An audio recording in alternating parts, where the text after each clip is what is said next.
And as unbelievable as it may sound, welcome to week 6 of Great Decisions 2026. Before I turn things over to Professor Dougherty, I'm not sure how she's going to fill the time because there's really nothing to talk about on this subject. I wanted to thank the sponsors of our program as usual. So, allow me to put on my reading glasses. You think I know this by now, but I know I'd forget if I didn't have my cheat sheet. So, a huge thank you to the League of Women Voters of Manitowoc County, the Manitowoc Public Library Foundation, the Manitowoc Public Library, and the Lakeshore Unitarian Universalist Fellowship. So, a big round of applause for our sponsors. Before I turn things over completely for the evening to Professor Dougherty, just wanted to mention one other program we have coming up a week from Thursday. If you want a little break from geopolitics, this is about as far as you can get from it, and you can enjoy it without even leaving your home. It's a program called What You Watching. 3 staff members of Manitowoc Public Library, myself included, will be getting together to give our recap and thoughts on what happened during the Academy Awards. So that happens next Thursday. We're in March, right? March 19th at 6 p.m. on either Facebook or YouTube. Should be fun. If you feel like commenting, just put your comments or questions in the box. So, on to the matter at hand. Beth Dougherty is Major Professor of International Relations and Professor of Political Science at Beloit College. She received her MA and PhD in Foreign Affairs from the University of Virginia. Since joining the Beloit faculty in 1996, she has taught a broad range of international politics courses, including U.S. foreign policy in the Middle East, the politics of mass killing, human rights, and nationalism and ethnic conflict. She has received both campus and national awards for innovative teaching. Her main research interests are transitional justice, focusing on the cases of Iraq, Sierra Leone and Bosnia, human rights, and Iraqi politics. Without further ado, Professor Beth Dougherty.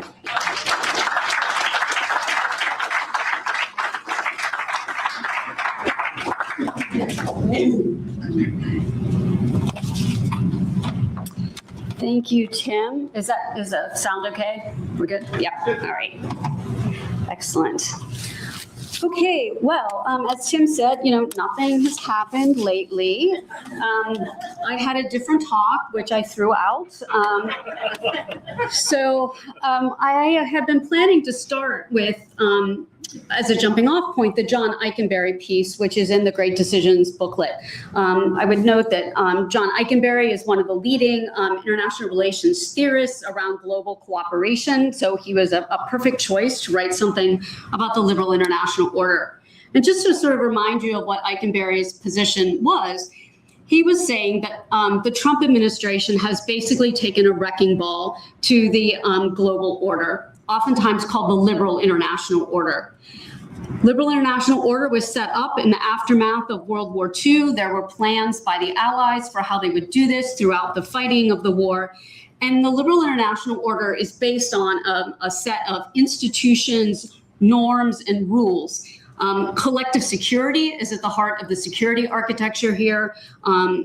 Multilateral institutions like the United Nations, the World Bank, the International Monetary Fund, a system of free trade, a commitment to the spread of democracy and to human rights. The United States built the liberal international order to suit itself.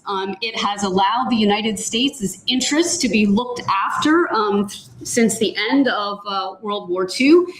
Many other states went along with it because they got benefits too from the United States being willing to take global leadership. And Eikenberry notes that great powers typically do not destroy their own international orders. So this is a very unusual moment that we are in. And it is not just a disruption or a degradation of the old order. As the Canadian Prime Minister Mark Carney said at the Davos summit a few weeks ago, this isn't a transition, it's a rupture, right? And I would just note that when global orders rupture in that way, it tends to be a time of tremendous global instability. U.S. allies are disoriented and shocked by the change in the United States position and the fact that the U.S. appears to be abdicating its role as the leader of the liberal international order, and with it the benefits of an order that have been tremendous for the United States. The Trump administration has rejected multilateralism, alliances, the defense of human rights and democracy, and international law and norms. The U.S. has lost an enormous amount of trust in the international community. Even our allies wonder if they can rely on the security guarantees of the United States. Trust is very hard to build and incredibly easy to lose. The old order is not just going to snap back into place like elastic, right? When the Trump administration is no longer in office, we are going to be dealing with these consequences of the erosion of liberal order for a very long time to come. In the place of things like multilateralism and alliances, Trump has embraced unilateralism, coercion, transactionalism, and just displays a breathtaking disregard for global rules, including fundamental ones like the prohibition on the use of force except in self-defense. A rule that the United States has been trying to uphold against Russia's invasion of Ukraine since that happened several years ago.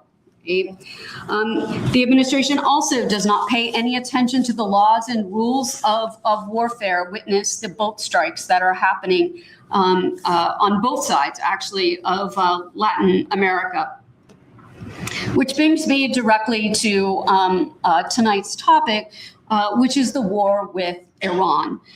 We are now approximately 10 days into this war. I would note that the United States and Israel went into this in complete disregard for international law, which again, non-use of force except in self-defense. Iran was not an imminent threat to the security of the United States. It was also complete disregard for the laws about war in the US Constitution. Congress declares war, not the executive branch. Right? But the administration has completely sidelined Congress. And now you've got people kind of dancing around the word war when what we clearly have on our hands in the Middle East is, in fact, a war. As David French said in the New York Times a few weeks ago on this particular point, he said, look, the Constitution is not a technicality. Right? There is a way you are supposed to declare war. The administration has not done that. I would just, and I can't even believe I'm going to say this, compare this to what the George W. Bush administration did in 2003, actually in several years running up to the invasion of Iraq in 2003. They had a years-long effort to build public support. Many of you may remember on virtually every Sunday morning news show, you had members of the administration going out to the public trying to explain why Iraq was a direct threat to U.S. national security, right? Condoleezza Rice, we don't want the proof to be in the shape of a mushroom cloud. A relentless barrage in the press, right, to try to convince Americans that this war was necessary. The Bush administration actually went to Congress and got an authorization for the use of military force. The Bush administration attempted to go to the United Nations to get a UN Security Council resolution. Many of you may remember Colin Powell holding up the little vial of what they claimed were biological weapons. Now, they were unable to successfully convince the UN to vote in a resolution in favor, but the administration at least tried to go in that route. The US also attempted to have an allied coalition. It wasn't anything close to what we saw during Operation Desert Storm, but you could still see the list of all of those flags. Multiple countries were willing to come with the United States to invade Iraq in 2003, right? We've gone into this war with Iran with only the Israelis, and many of our European allies are distinctly unhappy because the US basically did not tell them what it was planning to do. Another problem with this lack of effort to build public support means the administration is starting off the war with a very unpopular action. right? Opinion polls have shown the majority of Americans, very large numbers, obviously, of Democrats, but also a substantial majority of independents do not support this war. Equally concerning, right, is the number at the bottom, which shows that 62% of the U.S. population do not believe that the administration clearly explained why the United States was going into war with Iran.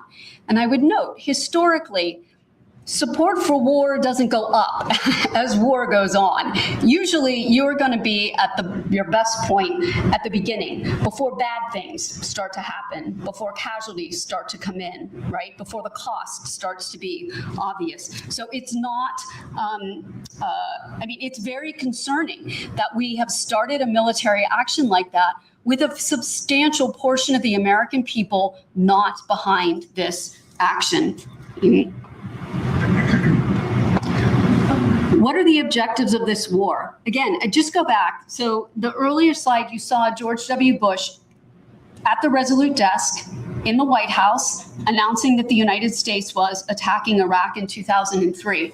Instead, we get Donald Trump in a baseball hat, right, in the basement of Mar-a-Lago at 2:30 in the morning on Truth Social, an 8-minute social media video, right, released in the middle of the night, explaining what is going on. Right?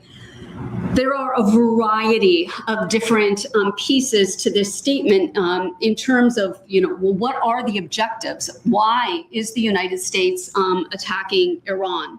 Right? And you can see he runs through various things. Defend the American people, right, by eliminating an imminent threat from the Iranian regime. There was not an imminent threat, right? Briefers from the Pentagon have already admitted that to members of Congress, that there was not an imminent threat. Imminent means it will happen soon, right? There may be a long-term threat, but Iran was not going to attack the United States, which is what imminent threat presumably means. And as far as its nuclear program goes, the administration had just told the American people 6 months before they had repeatedly obliterated Iran's nuclear capacity. And then we have Steve Witkoff, right before this breaks out, saying, oh no, the Iranians could build a nuclear weapon in a week. Right? Again, not very much effort to convince people of why this particular war was necessary. The other thing I want to point out with his statement, and I will come back to this towards the end, is here at the bottom where he says, finally, to the great proud people of Iran, when we are finished, take over your government. It will be yours to take. This will probably be your only chance for generation.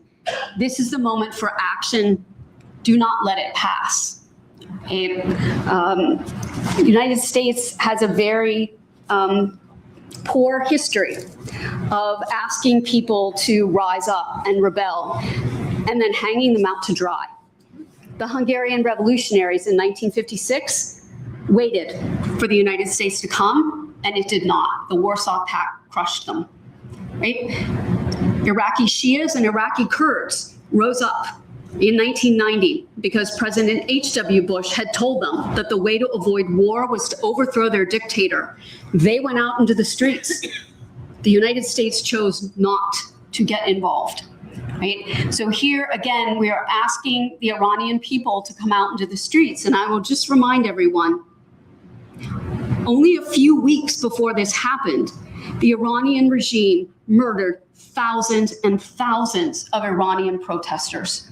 Right? The number is, the Iranians said 3,000. They admitted they killed 3,000. Right? The best numbers that come from the expat Iranian human rights community said they have 6,000 confirmed and another 17,000 that they are investigating. But some people believe the real figure could be 30,000 or higher. Right? People did come out into the streets in Iran and they have been slaughtered. Right? And so again, without any kind of preparation, to just sort of throw this out to people was extremely irresponsible. And then recently, Trump declared that it would be unconditional surrender, for anybody wondering what the actual objective of this war would be. The last time the U.S. asked for unconditional surrender, it was the war, World War II, for Germany and Japan. It took 3 years, more than 3 years, right, to be able to achieve that. Unconditional surrender means there's no government left in Iran. The Americans are going to come in and take that over. The Iranians would turn complete control of the country over to the United States. That's what unconditional surrender means, but it does not appear to be what the president means when he uses that phrase. So I'll talk a little bit about the military campaign. One thing is that the U.S. military has been planning a war against Iran for decades, right? U.S. Central Command has been wargaming against the Iranian regime on a whole series of different scenarios, et cetera. So they had something they could take off the shelf, right, and update it, something that our forces routinely have run through. Right? And it's clear that the military campaign does have clear objectives, right? They want to dismantle Iran's ability to project its military power beyond its borders, right? The U.S. and Israel, the very first day of the campaign, assassinated Ayatollah Khamenei, the supreme leader, and other senior leaders in Iran to disrupt command and control. I would note that, because a lot of people were thinking, why on earth was Ayatollah Khamenei above ground at his house, where everyone knows where that is, and they were holding a national security meeting simultaneously? This was last Saturday morning, right? A lot of people think it's because the Iranians believe that if the Americans would strike again, that they would strike their nuclear forces again, that's what the U.S. was really wanted, was, again, to go after the nuclear facilities. And secondly, that the United States would not attack during the day, right? Because historically, this kind of massive, kind of like shock and awe bombing campaign, you start that at night, right? When buildings are empty, people are at home, et cetera. But the U.S. and Israel had the intelligence that the supreme leader would be there and that there would be a lot of other senior people. And so they moved the strike up and they were successful in that assassination. The U.S. military and the Israeli military want to destroy Iran's means of retaliation. And that means going after their ballistic missile capabilities, their launchers and their launch sites. The U.S. already knew a lot about where the missiles, the launch sites, et cetera, were located, where they were stored. And then within, very early in this campaign, the U.S. and Israel have virtually unchallenged supremacy of the airspace above Iran. So they can also now monitor very closely what is happening on the ground. So they're looking for all of those missiles. The Iranians have several thousand short and medium range ballistic missiles. And so they want to destroy those because that has long been one of the chief means that the Iranians are able to threaten their neighbors. We want to destroy the Iranian Navy because of the well-known concern that the Strait of Hormuz could be closed down in the event of a war with the Iranians.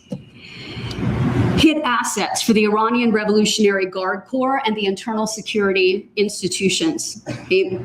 Go after the nuclear sites.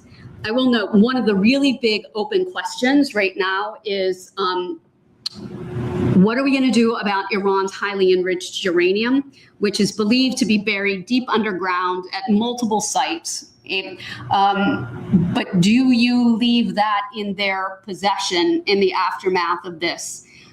Most of the military officers that I've heard talking about this have said that's a boots on the ground operation. If you want to get their highly enriched uranium, that is actually going to require forces, all right, on the ground. That is not something you can accomplish from the air. In the last few days, we've seen the Israelis begin to hit Iranian refineries and oil storage facilities. These are, they make for spectacular pictures, right? Apocalyptic pictures. That is a lot of fuel that is on fire. Those gigantic plumes of black smoke. Those are serious environmental issues that come along with that. Those belong, for the most part, to the Iranian Revolutionary Guard Corps, but that's not likely to really have any impact on their ability to move. It may, in fact, be more psychological, right, if anything. So to this point, I think that the U.S. military commanders are pleased by the progress that has been made. Iran's ability to retaliate has gone down significantly from the first few days of this. The Israelis think that they've gotten about 75% of Iran's ballistic missile sites have been hit to this point, right? The Iranian Navy has been basically destroyed, including the first use of a torpedo since World War II. The U.S. blew up an Iranian naval vessel off the coast of Sri Lanka, right, which is 2,000 miles from the Gulf, several days ago. One thing that keeps coming up over and over again, if you see any retired military officer like on TV or being interviewed anywhere, the question is always, okay, what about magazine depth? What about munition stocks? Do we have enough to be able to pull this off? The latest numbers that I've heard is that the conservative estimate is that about 1/4 to 1/5 of U.S. stocks of munitions have been used at this point. All right, there had been a big surge of things into the Gulf in anticipation of the crisis. And we'll note everything that comes in has come from someplace else. So there are some concerns. Does this leave Taiwan, for example, even more vulnerable than it was before? The number of munitions that the U.S. is going to be using in the Gulf we won't need to use as many as this goes on, as Iran's retaliatory capability comes down. Because early on, the U.S. would shoot multiple interceptors, right, to try to prevent a ballistic missile from hitting someplace, because the Iranians were sending waves of them. But as they lose the capacity to do that, then they won't need as many. But certainly this is something, depending on how long the conflict goes, all right, paying attention to the munition stocks that the United States has. But no, the Israelis get most of their military equipment from the United States as well. So also resupplying them. And there's also just a cost in that, people don't oftentimes think about. When you surge this much military force into the one area for heavy combat, right? There's like a rotation of U.S. forces. So those aircraft carriers weren't supposed to be in the Persian Gulf. They were supposed to be someplace else, right? But they've been pulled in. Eventually, assets need to rotate out, right? And to go back to home base so they can do repairs, there can be training, they can be resupplied, et cetera. And so that's something else to think about. Again, we don't really have any clear indication of how long this conflict could go on. But if it starts to stretch past that 4 or 5 week period that has initially been talked about, then that's something that we need to start paying even closer attention to. Well, note the most disappointing feature of the military campaign to this point is the lack of preparedness for Iranian drone strikes, and I'll come back to that in a moment. So history is not kind for the United States in terms of tactical brilliance. Like the U.S. military does its job, it does it well, right? Few casualties, that's what happened in Iraq in 2003, right?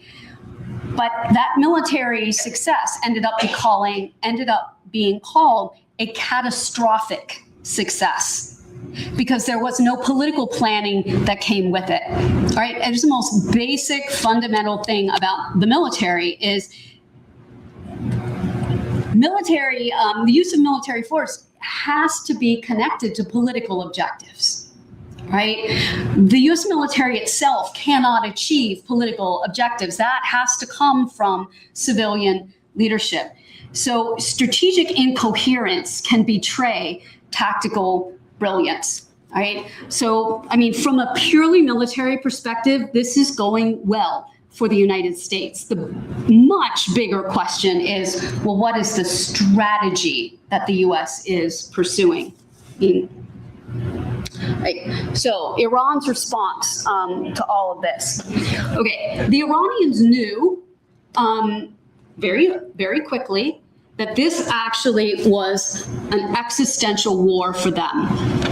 Again, the thought was that the Iranians, as the U.S. was building up its forces in the Middle East and it started to look like the U.S. And the Israelis planned to attack, it appears that what the Iranians believed was that this was going to be a repeat of June 2025, right? To go after the nuclear facilities yet again, because the administration says there's evidence that the Iranians were trying to reconstitute their program.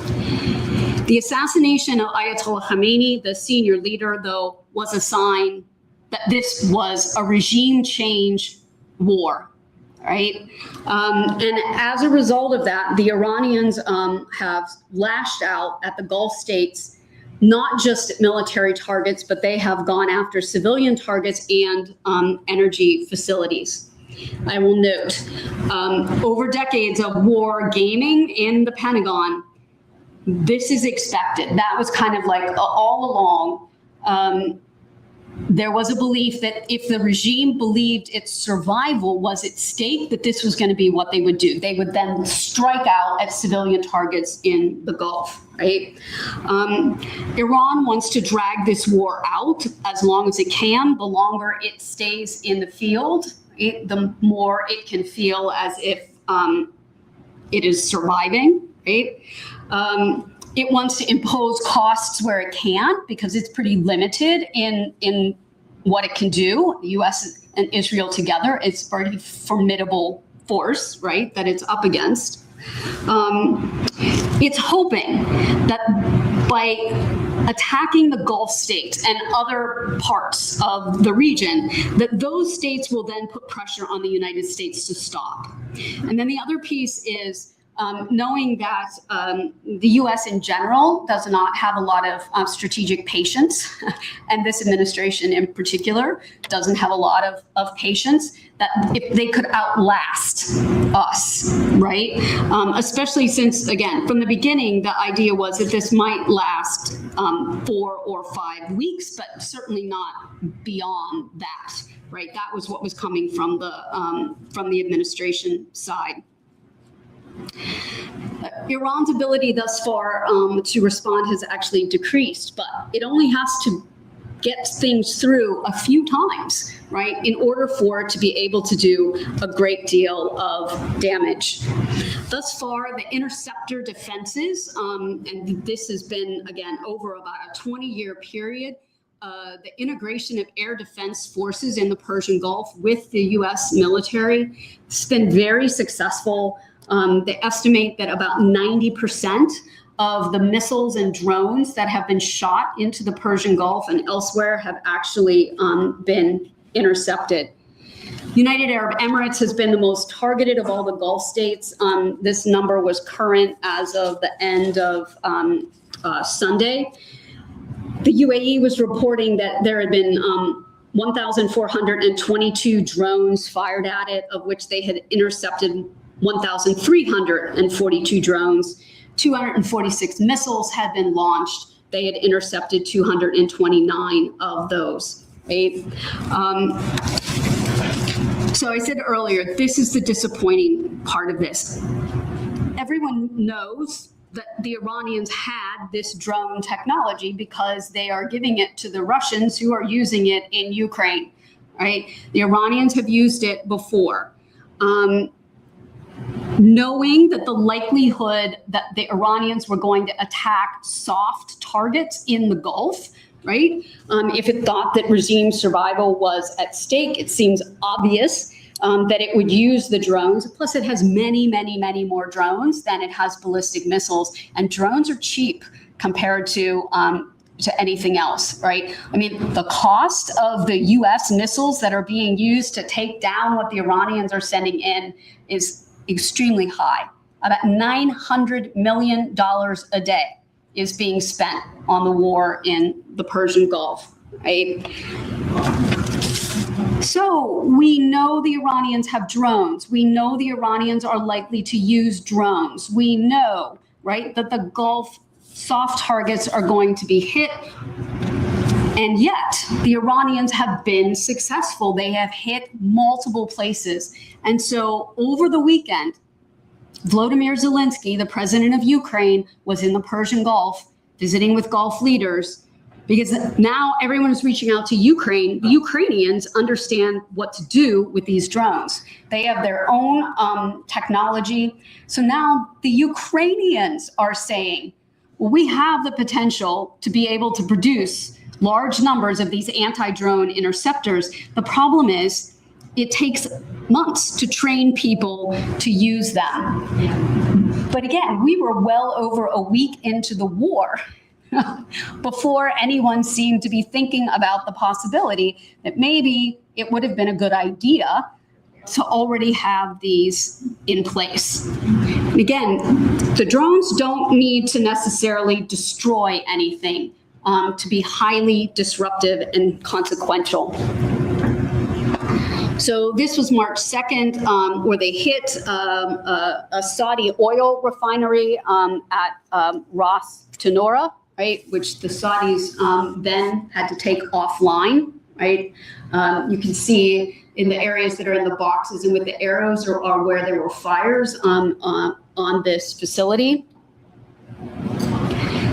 In the case of both Qatar and Bahrain, Qatar was hit on March 1st, Bahrain on March 9th, led both of them to declare what's called force majeure, which basically is like an act of God clause in a contract. It says, for circumstances beyond our control, we will not be able to fulfill the terms of our contracts.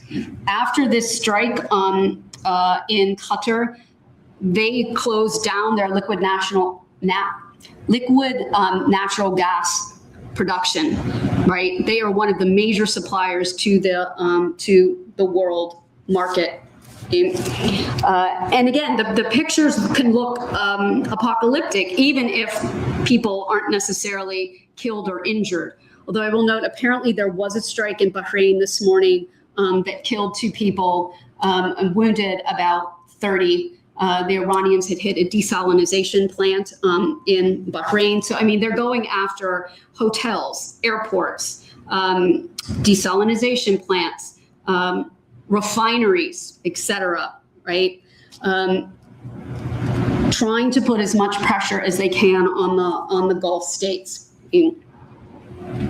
The Iranians are also, and I mean, everybody has heard this for a long time, talk about, well, what happens if the Strait of Hormuz is closed down? Okay? So the Strait of Hormuz,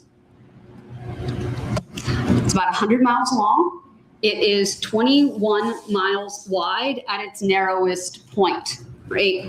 I don't know if you can see above the little pointy thing, the 2 like boomerang shaped lines. Okay, those are the shipping lanes. They are 2 miles wide in each direction, and 2 miles separate the in and the out of those shipping lanes.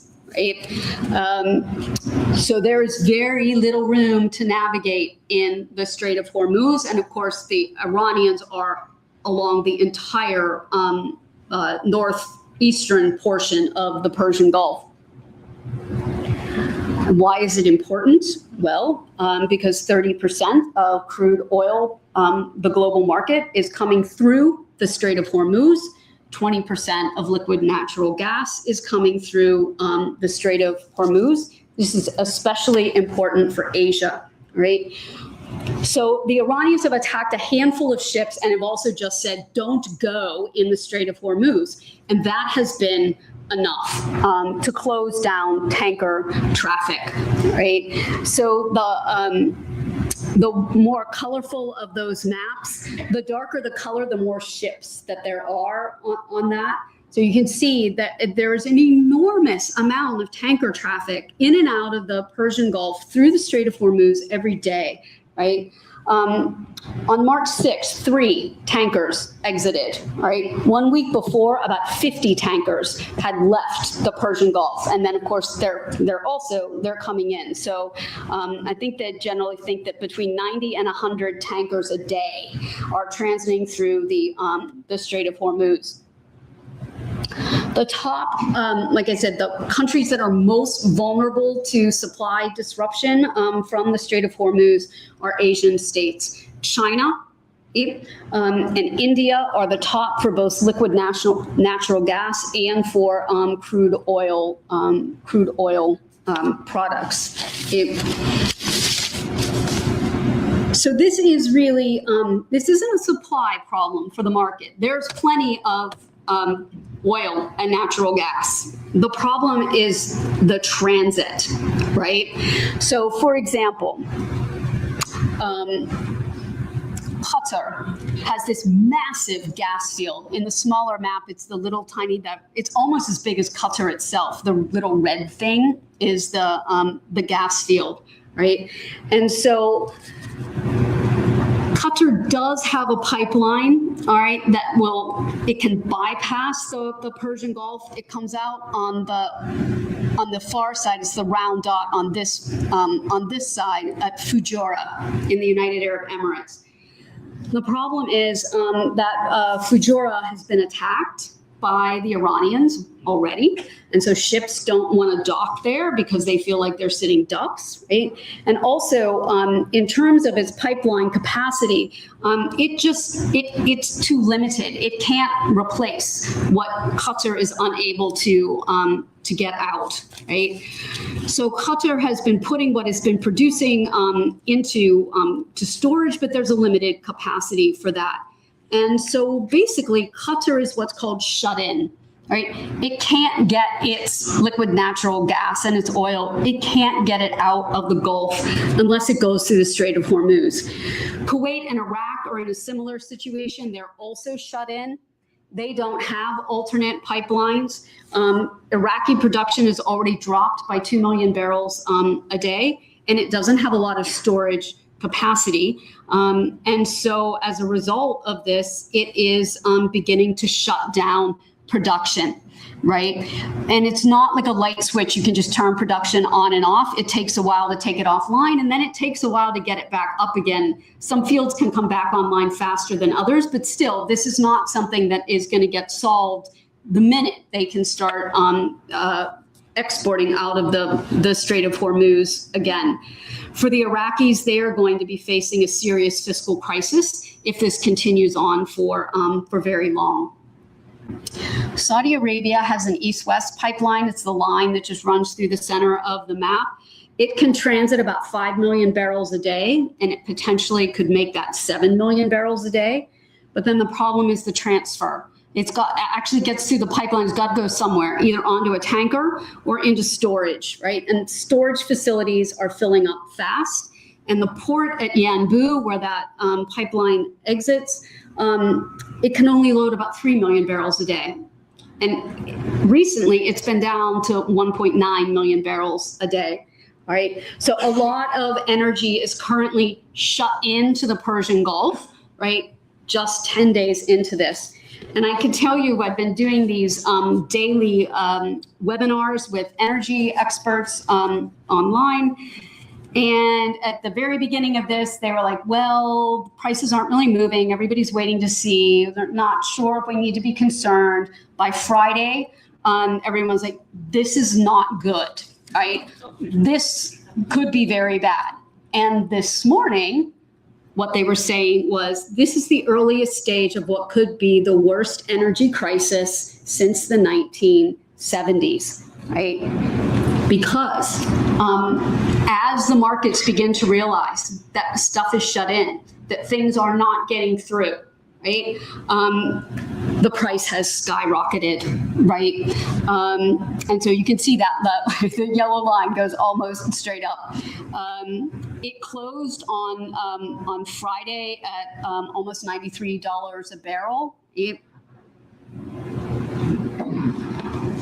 went above 119 earlier today, and then it calmed down a little bit more. But I mean, when this first started, people weren't thinking yet that oil was going to go to $100 a barrel. Now you have Persian Gulf energy officials who are saying $130 to $150 a barrel if this situation is not in hand quickly, right? Alternate routes can only cover about 20% of what has been lost in terms of being shut in. And even some of the alternative routes like Fujairah in the United Arab Emirates are themselves vulnerable to this. There are calls for the escorting of ships through the Persian Gulf. The U.S. did this once before in 1988 when both Iraq and Iran were attacking shipping in the Persian Gulf. Some of you may remember because the very first vessel that the U.S. was taking through hit a mine, right? Like literally like one of those old-fashioned World War I big floating things. It's very easy to dump a mine into the Persian Gulf, right? And the Iranis haven't done that yet, but everyone is aware they could do that, right? And they still have some, their big naval assets have all been sunk, but they do have some small boat capacity that is still there, right? So the potential here is that prices could actually continue to get much higher on this. And then one other thing I'll say about this with just the drone attacks against the Persian Gulf states, the Persian Gulf, especially the United Arab Emirates and Qatar, but also Saudi Arabia and Kuwait, their vision of themselves is to have a diversified economy. They want to be global hubs for transportation, for finances, right? But 90% of the people that live in the United Arab Emirates and Qatar are not citizens. They're people who have come from outside. And they're not all migrant laborers who are coming in to work construction from South Asia. There are plenty, tens of thousands of Americans, for example, in both countries. People went there because they thought it was safe. People went there because their lifestyle is fantastic, right? But that sense of safety has been shattered. And it does not help that when this started and people went to the US Embassy, they got phone messages that basically said, you should leave the country and we can't help you. I would note, the United States does not have an ambassador to most of the countries in the Middle East right now. So there's no ambassador in Qatar. There is no ambassador in Saudi Arabia, right? That makes it complicated, right? Some of the US consulates have closed down, right? And so people were left to fend for themselves. Many of you probably saw pictures of what the airports looked like in these places. All of my international students fly through Dubai, right, on their way home in the summers. This is a massive global center, but now people are worried, right? What happens if we, this might only be a couple of weeks. What happens if like a big war broke out and we're stuck here? And so that future that the Gulf states are trying to build for themselves is something else that actually has been fractured by the Iranian attacks on them. I think I did start to say escorting ships through the Gulf. France has said that they are interested in doing this. The problem right now is for the United States, our naval assets are sort of occupied. If you wanted them to escort ships, they'd have to come out off the offensive. And so right now, the United States can't do that. And I think there is some sense among global energy that they would prefer this to be a multinational force if you're going to try to escort things through the Strait of Hormuz. Right? So to come back to the political piece of all of this, the big question here is, well, what is the end game, right? What does success look like? Why did the United States do this? What is the timeline that we are operating on? We don't have good answers to that. And the administration has run through numerous explanations, right, about why this happened. It was an imminent threat from Iran. And then someone said, well, the president just had a feeling that the Iranians were going to attack, right?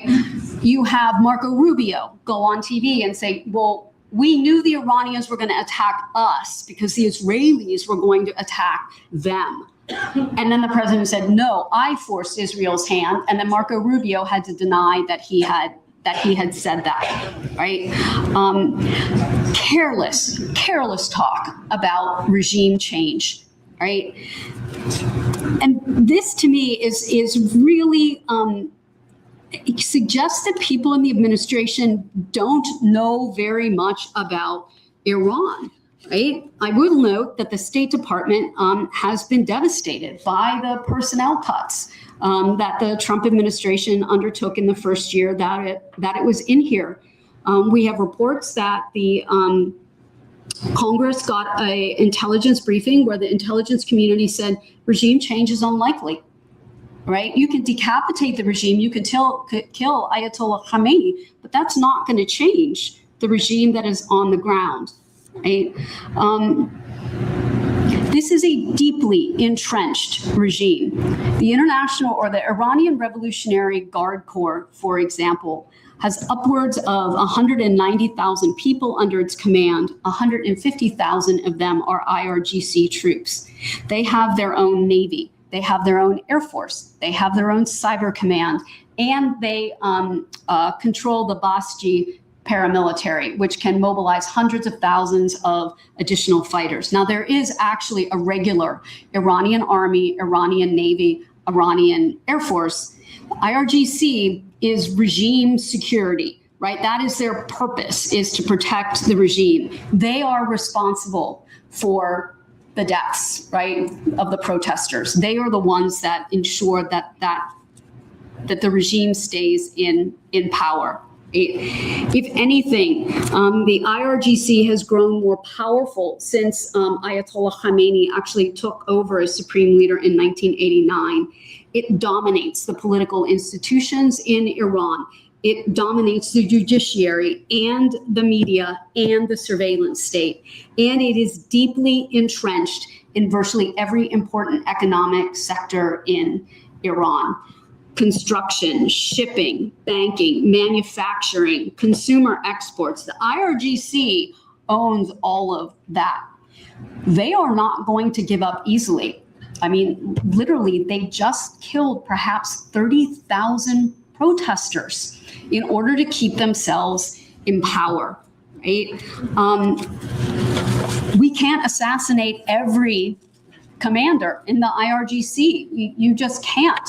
And so the notion of unconditional surrender or of regime change or telling the Iranians to go back out into the streets, these are not realistic scenarios for what we are likely to see. I think most people's sense is that with Khamenei gone, Supreme Leader Khamenei, now his son, by the way, apparently the Ayatollah Khamenei did not want his son to take over for him because his position was it can't be dynastic, right? That's why we got rid of the Shah. It looks bad.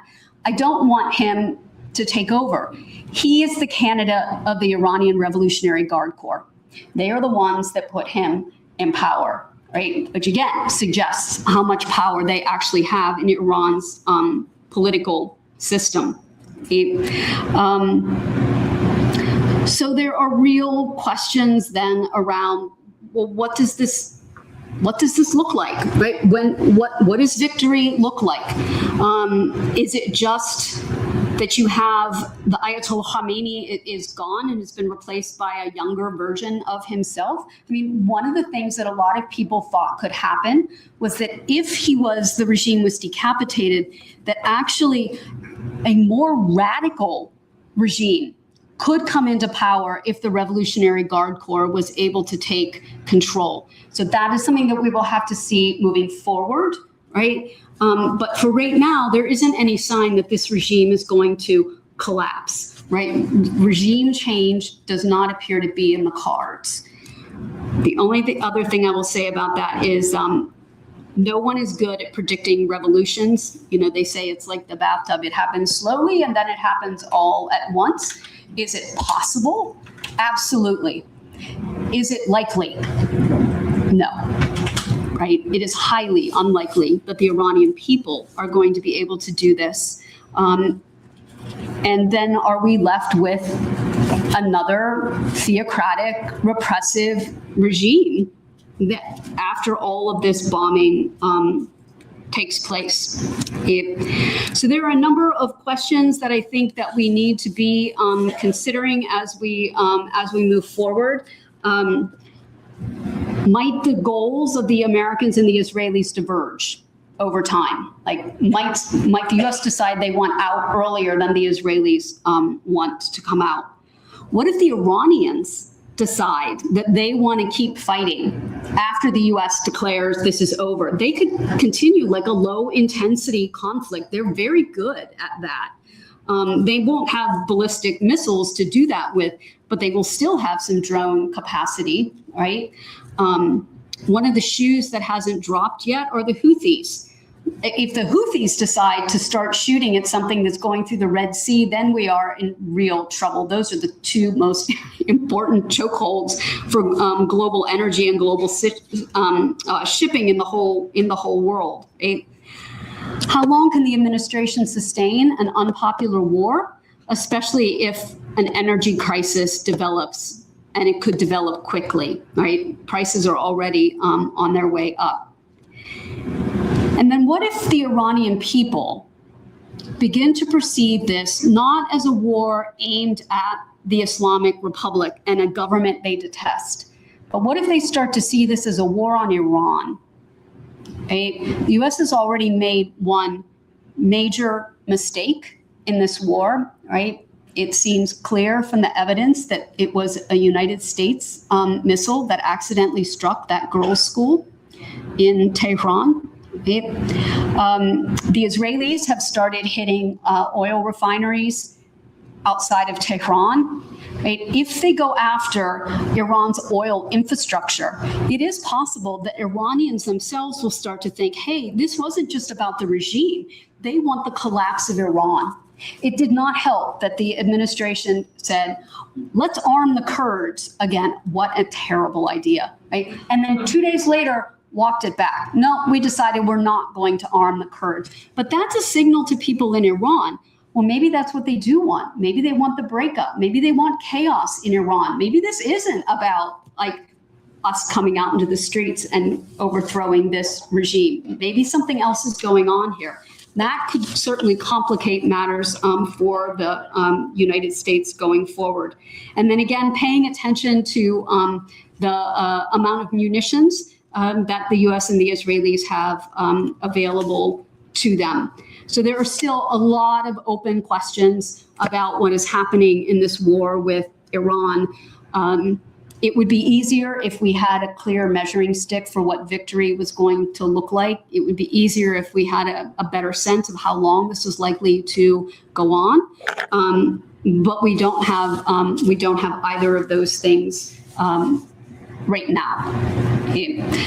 So with that, I'm happy to take anybody's questions about what's going on with the war.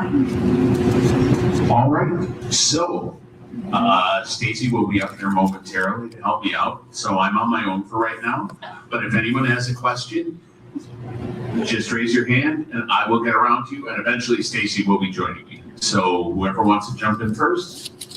Whoa, sorry, he was closer. Yeah, Yeah, political implications regarding the election coming up in this country. I got a really bad feeling both Don is up to something. I really do, because as you say, if there's a possibility of a recession or the possibility of an energy crisis, boy, that's going to give him an excuse. And a guy like him is going to do it. I could be wrong. So, I mean, I think there's already concern among a lot of democracy scholars, right? Scholars of civil war, et cetera, that what we are seeing in the United States is what's called democratic backsliding. Right? It's happened in Poland, in Turkey, in Brazil, in Hungary, et cetera, where you see an erosion of democratic institutions, right? And some of the features of that are executive aggrandizement, right? Which is the classic form of democratic backsliding, where, the executive attempts to accrue as much power to itself as it can. It marginalizes the legislature and the judiciary, right? It harasses independent media, goes after civil society groups, et cetera. We already see numerous signs of democratic backsliding in the United States in very concerning ways, especially because in most of these places, like in Hungary or Poland, it took a while after the backsliding leader, like Viktor Orban, right, comes to power. It took them a little while. The Trump administration has done a lot in a very compressed period of time. So I think there is very genuine reason to be concerned about the election in November, right? About whether or not there will be restrictions on voting, about whether or not there is a decision to send the National Guard to polling places or ICE agents to polling places. I think in the United States, we have a tendency because, our national narrative is American exceptionalism, right? We're the world's oldest democracy. Words that you use in other places, we don't like to use here, right? So people didn't want to say it was an insurrection on January 6th, but if it had happened someplace else, that is absolutely what we would have been calling it. And my concern, and I think it's shared by a lot of people who pay close attention to how democracies backslide, is that the U.S. has already crossed a number of lines, and people don't really seem to be concerned enough. Sort of the frog in the pot thing, right? The crazy keeps getting dialed up, and people become accustomed to it. Right? I mean, again, just ask yourself, the president of the United States announced a war against Iran at 2:30 in the morning, wearing a baseball hat from the basement of Mar-a-Lago. Barack Obama practically got impeached for wearing a tan suit. I mean, but I'm sorry, I'm not the fashion police, but I found it offensive that the president went to the dignified turnover of remains wearing a baseball hat. You take your hat off, right, in those kinds of situations. And so, I hate to be an alarmist, but I am very alarmed about the state of American democracy.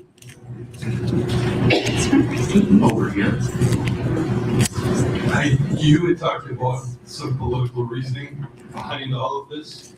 I had seen a political newscast broadcast, a little real clip, and their opinion, which in a way makes sense, was with what the U.S. is doing in Venezuela, what they're doing in Iran, with the shipping, with the Strait of Hormuz, with the oil.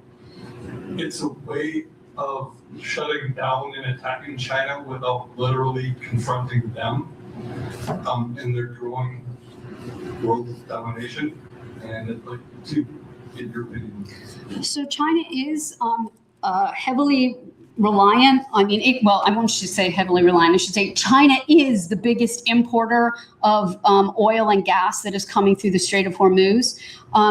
But the Chinese, for many years now, have been trying to diversify their energy economy. There was just a piece about this in the New York Times this morning, that they have moved away from crude oil so that they use less oil per dollar of gross domestic product than the United States does.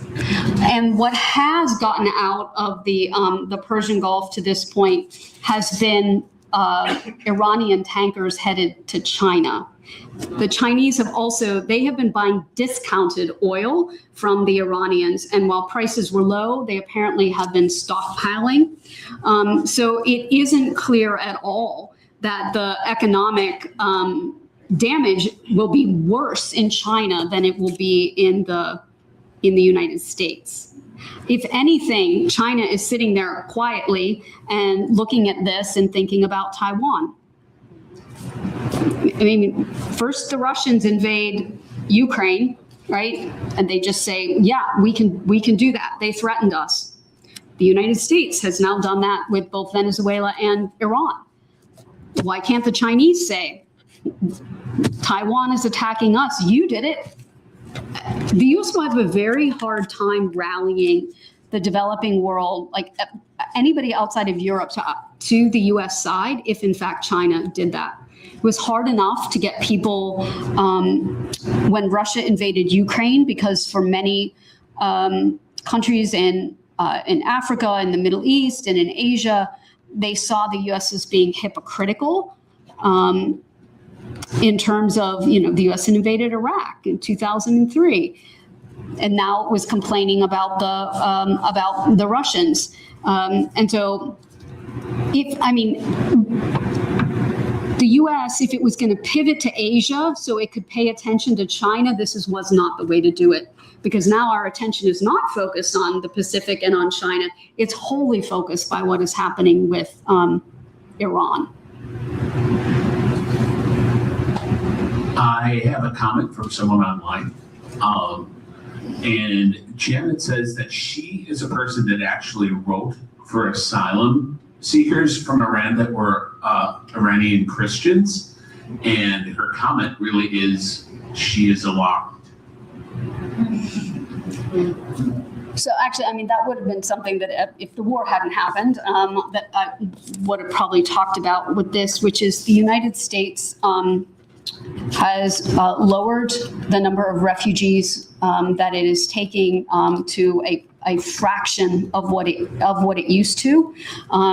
Believe the figure for 2026 was 7,500. U.S. often will let in 100,000 refugees, and the administration gave preference to white Afrikaners from South Africa in there, and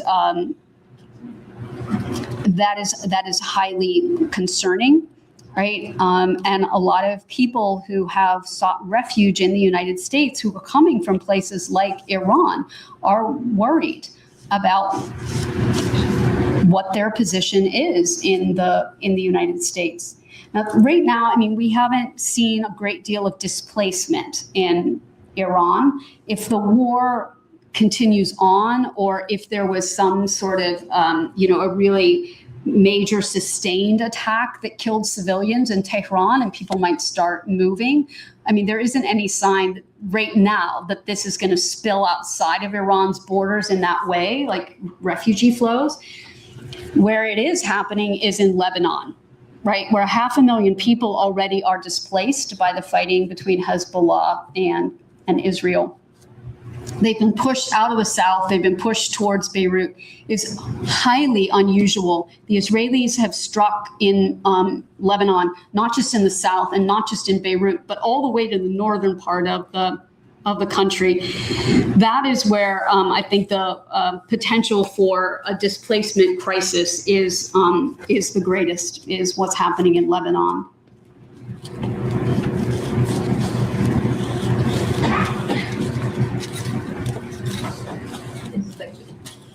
What do you think of Reza Pahlavi who's sitting in the United States, has a very good connection to, I guess, Washington. What do you think of him, and how important is his role as the son of the prior Shah of Iran?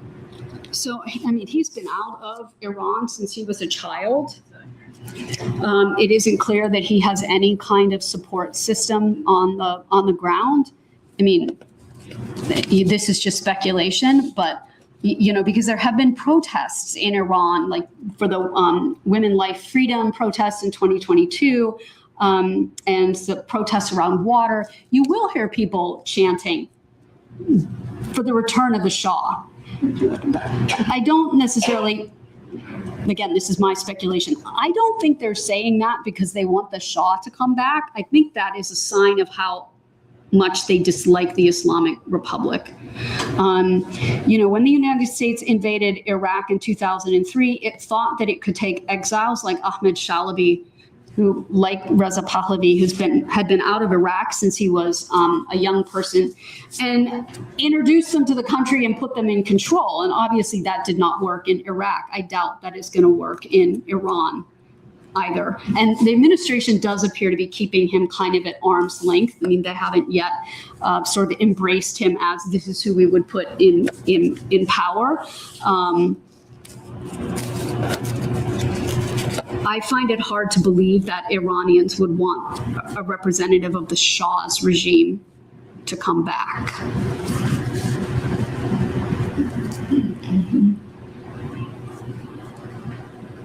Here in the back of the room.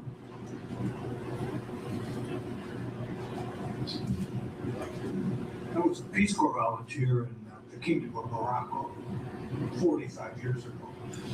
And it seemed like there was a lot of friction then because Israel, Jewish people, that moved to the Middle East and continually took more and more land. And now they're 3 times the size of what the United Nations established them at. Are the Shiites in Iran, are they mad at us by nature? Or does it all relate back to the Jewish problem? So I think the anger at the United States was intense in the aftermath of the overthrow of the Shah, because the U.S. was associated with overthrowing the government in 1953, putting the Shah back on the throne, helping the Shah establish one of the most repressive secret police apparatuses in the entire region. I mean, that's where the whole death to America thing comes from. A lot of scholars of Iran are saying, at this point, many Iranians actually have a very favorable view of the United States at like the people, right? The place, maybe not the government, but like favorable feelings towards the United States. During earlier rounds of protests, there were a lot of chants against Iranian involvement outside of the country. So in support of Hezbollah, for example, a lot of resentment in Iran that they are spending all this money in Lebanon while the Iranian economy is falling apart. And so there is at least some popular sentiment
problem, and that impacts the entire rest of the of the Middle East.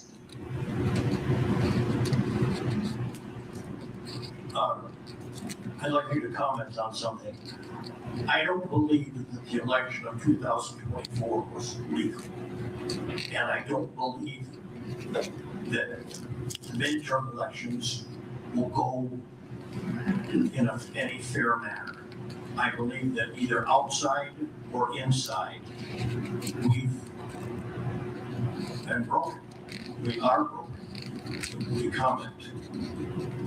So as I said before, I think there are reasons to be concerned about the election in the fall, right?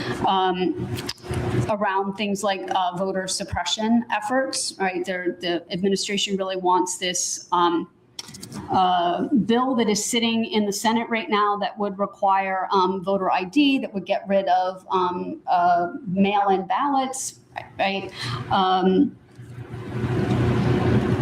They easily could decide that, for national security purposes, that you need to send the National Guard to polling places, or that you need to send ICE agents to polling places, which would suppress turnout.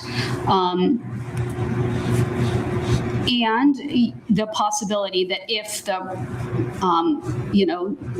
president's party loses badly in November, that he just says that he thinks it was rigged and doesn't accept the results. So I think we need to pay careful attention to what is happening around the elections. We have to let other people ask questions before you ask your second one. I would. Besides paying attention, which I think most people in this room do, what can one do? I mean, how many phone calls to Ron Johnson can I make to say,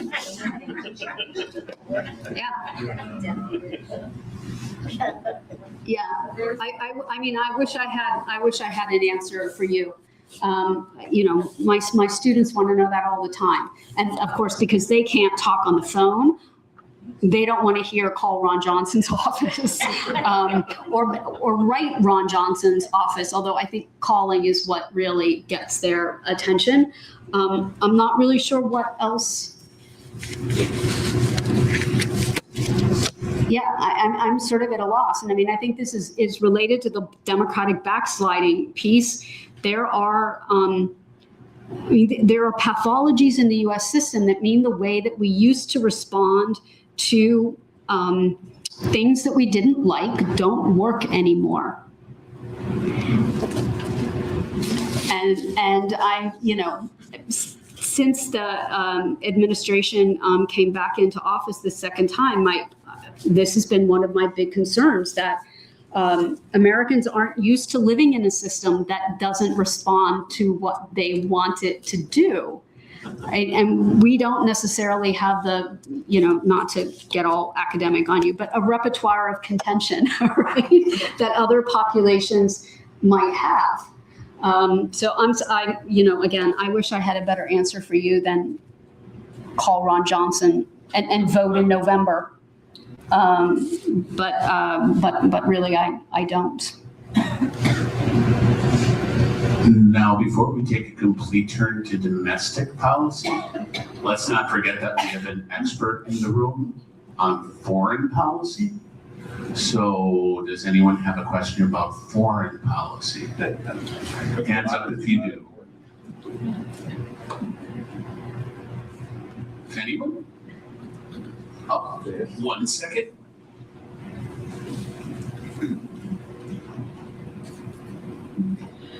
What is the status of Ukraine right now, and what impact do you think Russia or Putin will have on Iraq right now? So Putin did issue a statement today, congratulating Mustafa Khamenei on becoming the supreme leader, and saying that the Russians would continue to support Iran.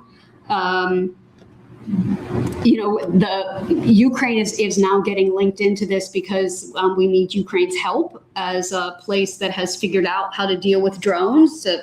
help the Gulf with that. But that is, I mean, I think in the bigger picture there, it is a question: is attention going to be diverted from Ukraine? Maybe this might be a clear enough sign for the administration that Russia can't be trusted, right? Since, I mean, the administration has kind of taken Russia's side multiple times with respect to Ukraine, but they're sharing intelligence with the Iranians. They're very, very critical of what the U.S. has done. I mean, I think the Russians may also be sort of secretly leaning back and smiling to themselves because the Europeans are really going to scramble for energy because they are not buying from the Russians, and now the supplies that are coming in from the Gulf are going to be scarce. My understanding is the administration actually loosened some of the sanctions on the sale of Russian oil to India, because India doesn't have a very deep strategic reserve. So it's in a bad place. It doesn't have a lot of storage. It can't, like China can kind of roll with a supply disruption or transit disruption for a while, but India can't. And so that is another one of the big order picture questions that are out there. How will this impact Ukraine?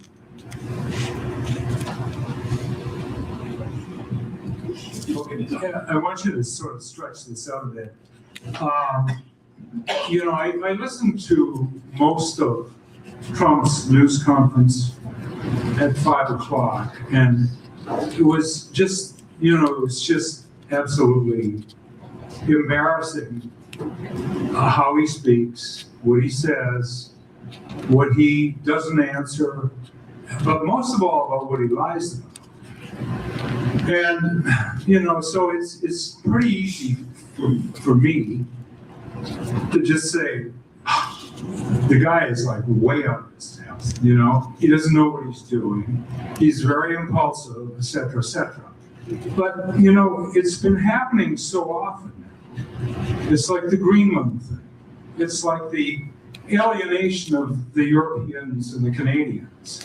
It's like, it's everywhere. It's everywhere where the impulses are just absolutely isolating this country in ways that, we're not only the laughingstock of the world, but we're incredibly vulnerable to anybody who really wants to do us damage.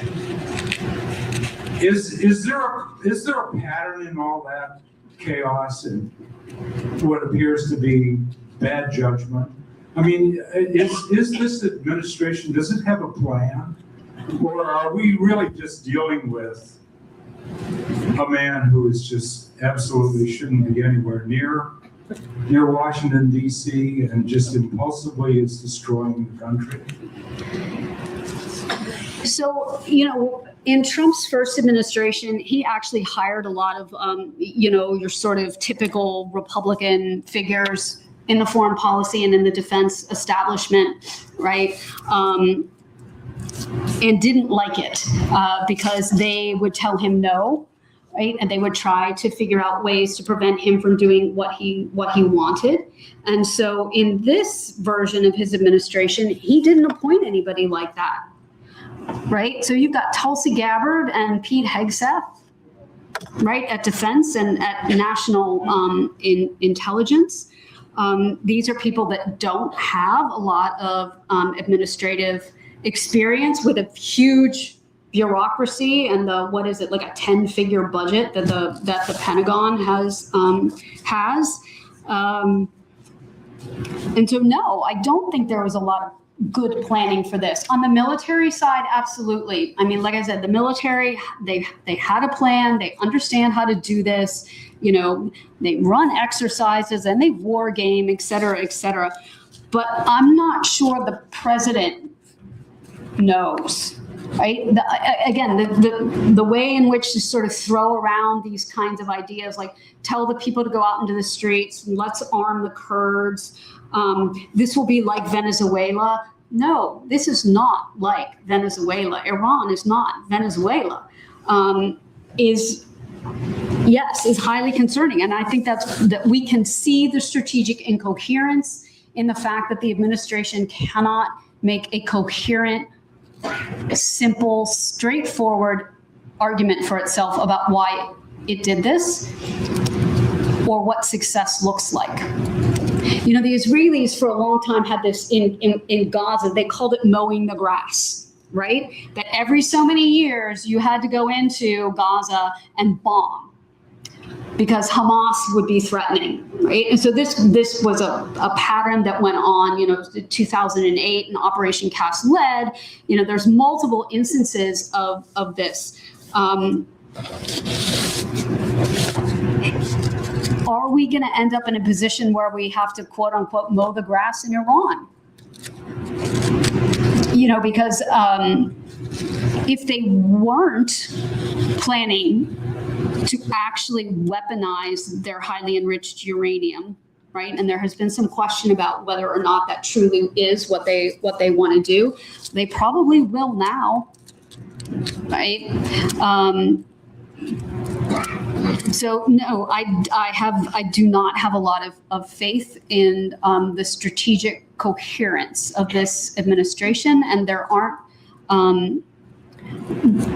The other thing is that the bureaucracy has been decimated, right, by Doge, by firing anybody that was involved in investigations into Trump. Some of the leading Iran counterterrorism experts had been removed from their positions not very long before all of this started. So they've hollowed out the policy-making process, right? And the president famously does not read. And so, it used to be if you wanted to bring something to the president, like you had one page, right? Once the decision was going to get that far, that's as much as you. Well, now that's too long. And yes, so strategic incoherence is what I would say about the way in which this administration goes after foreign policy. I don't need the microphone yet. Yes, you do. Oh, I do.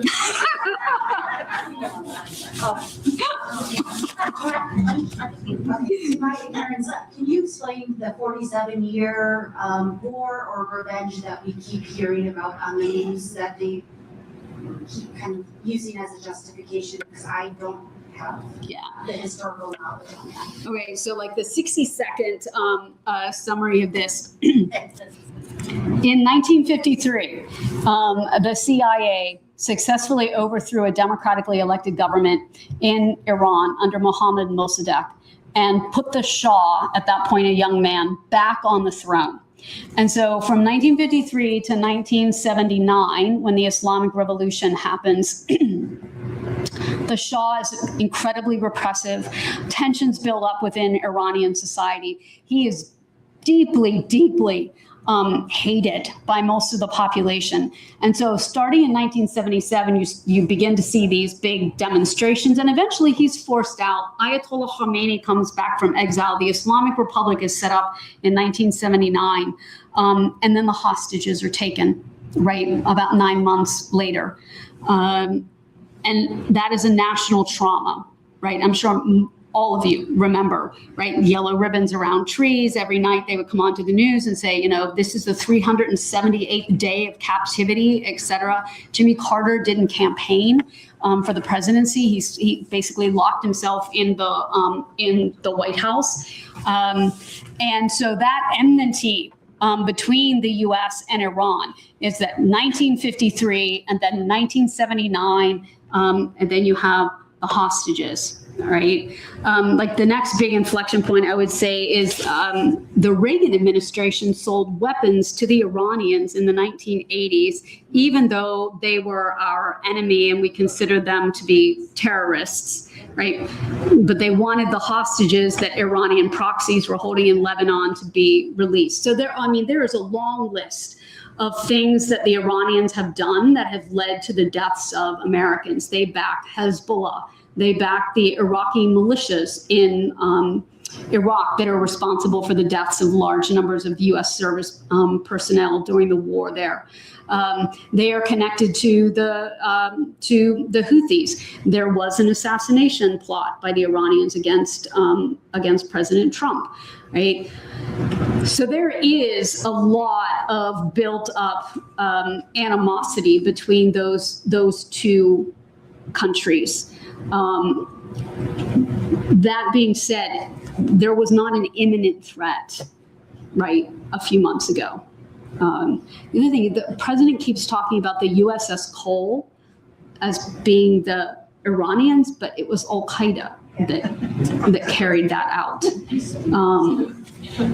But that's neither here nor there. So yes, 47 years of lots of bad blood between the Iranians and the Americans, but it does beg the question, well, why now? Like, why now? I was wondering what you see as far as the possibility of a spillover of this turning into a religious war, Muslim versus Christian. There's all kinds of stuff going on media about that right now.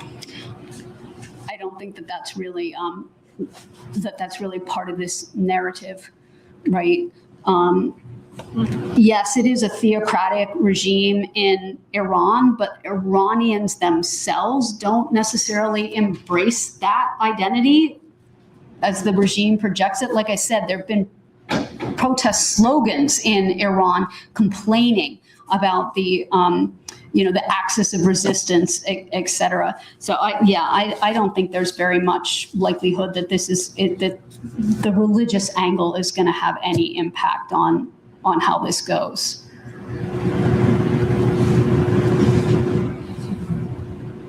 Anyone else?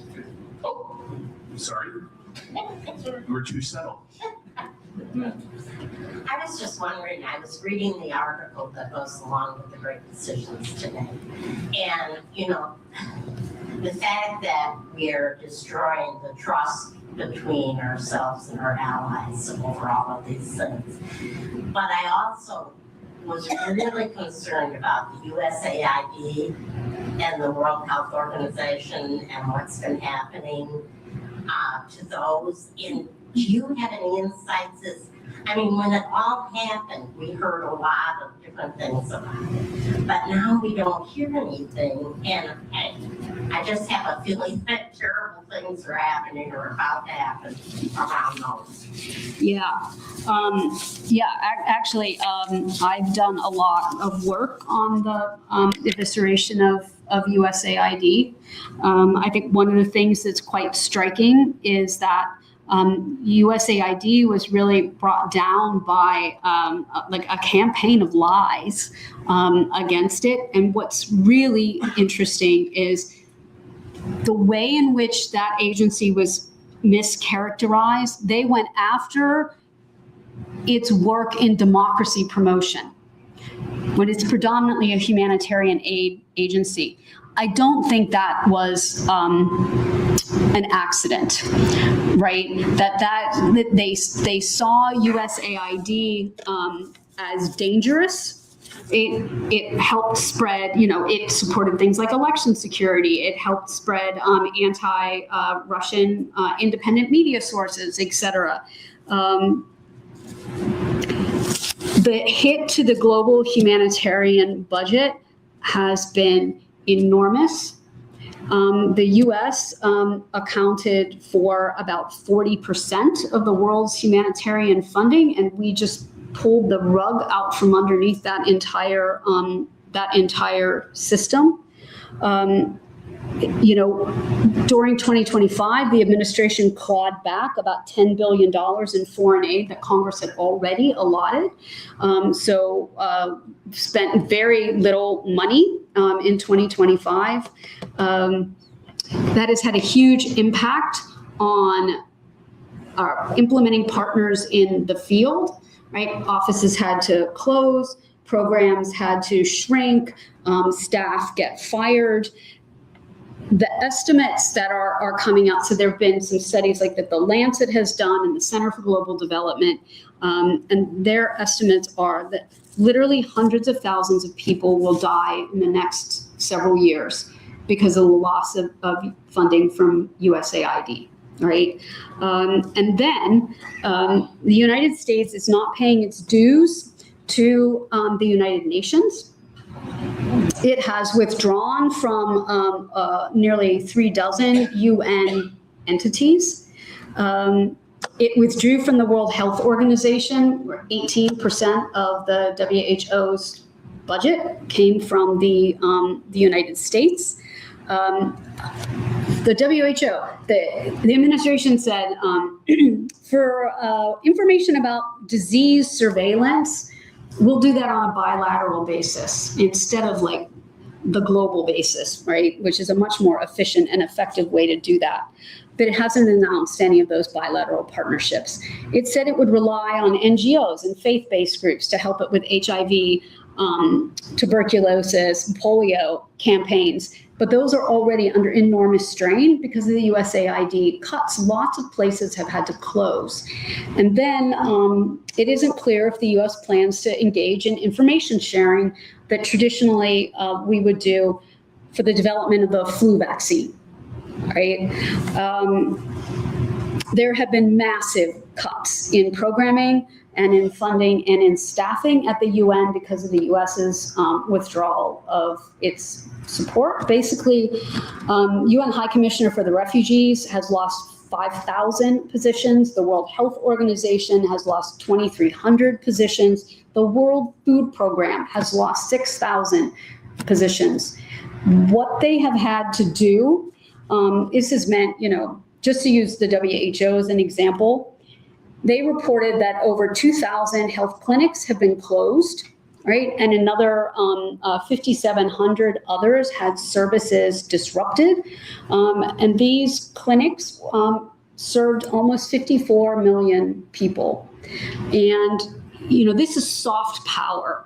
This was, the appeal of America's ideas, the idea of the US as a generous country, of the American people as a generous and good people, that has been squandered, right? I was in Madagascar this summer, and as I was leaving, started talking to the guy that takes your passport, and he was telling me how USAID had sent Peace Corps volunteers to his village, and that's how he learned to speak English, etc.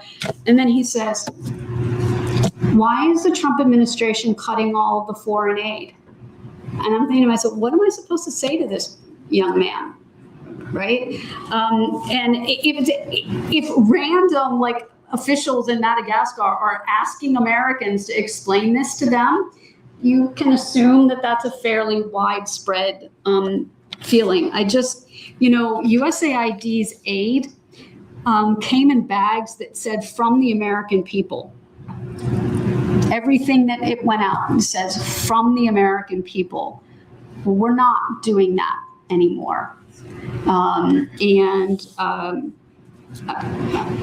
just think that is a betrayal of who I would like to think we are, right, as Americans.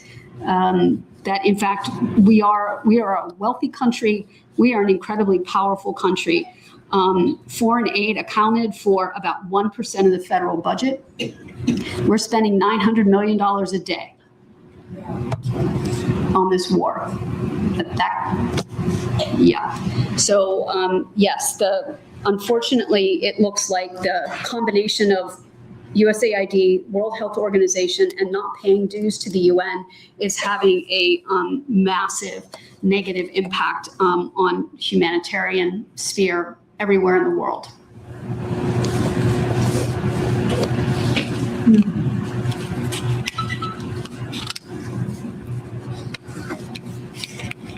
What's your feeling on the role of the Houthis, Hamas, and Hezbollah, which are basically arranging back at this point in the conflict and going forward again when this is all over?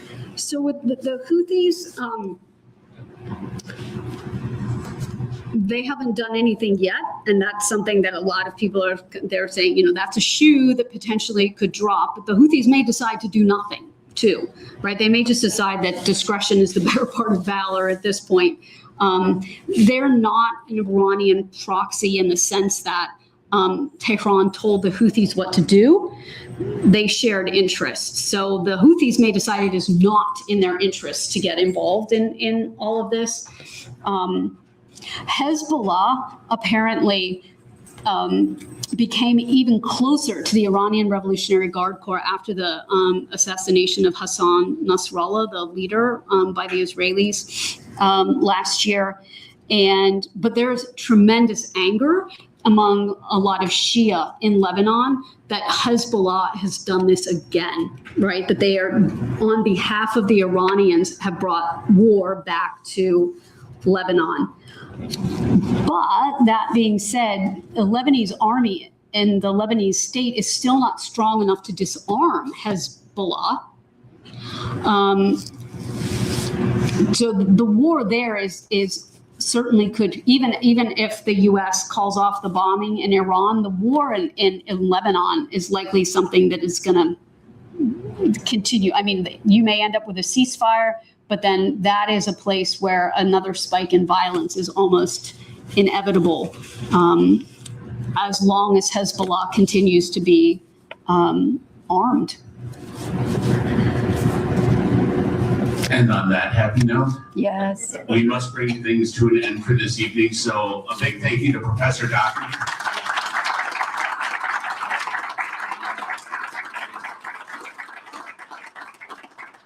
Hopefully you can join us next week for our last in-room presentation. The last week 8 is exclusively online. So next week is the only time you can come to the library for one more Great Decisions lecture of the year. We are going to be looking at U.S. engagement of Africa with Heinz Klug from the University of Wisconsin-Madison Law School. So, hope to see you next week. Have a great night, everyone. Thanks, everybody. Thank you so much. Just gonna leave a little. Oh, thank you. I'll eat them on the way home. So,